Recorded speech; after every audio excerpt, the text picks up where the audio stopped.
I was watching a video clip of Sir Ken Robinson the other day.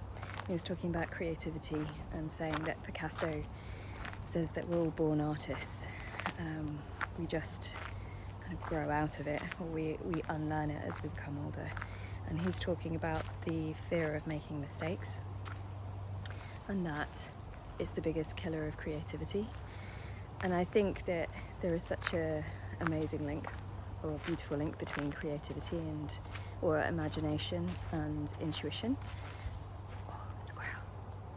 Should we film the squirrels? And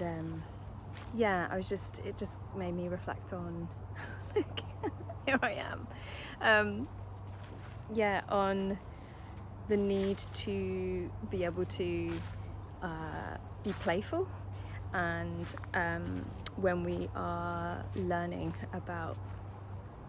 to tune into our intuition. You know, I sometimes say to clients, you think about a toddler and they're learning to walk.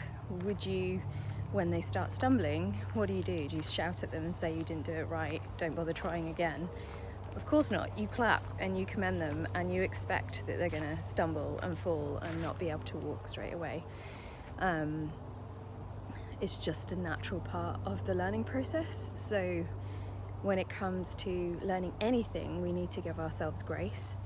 That of course we're not going to get it right the first time, and that we are going to make mistakes, and that it is a practice. But each time we're practicing, like learning a bike or learning anything, you know, we're getting more steady, we're getting more stable, we're kind of nailing the technique a little bit better each time. So it's the same is true of working with your intuition. You know, I remember for myself, there were times when I had to ask myself, okay, is this an intuitive hit about somebody, or is this actually playing into my own triggers, my own issues with trust, my own issues with fear of intimacy, or whatever it was? Or am I genuinely growling about this person because you know, is it that they remind me of someone else, or is it that there's something to be growling about, you know?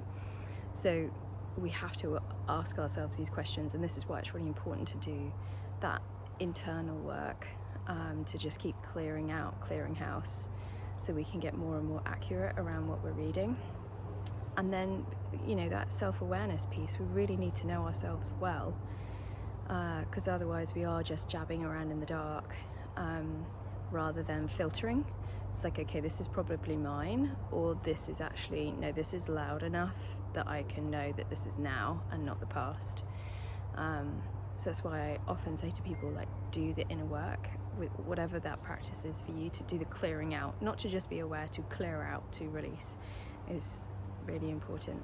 So yeah, just back to taking an open and playful approach, and like trusting yourself. That's going to help you to build your confidence, trusting that it will get better, it will get easier, and that you're not being silly.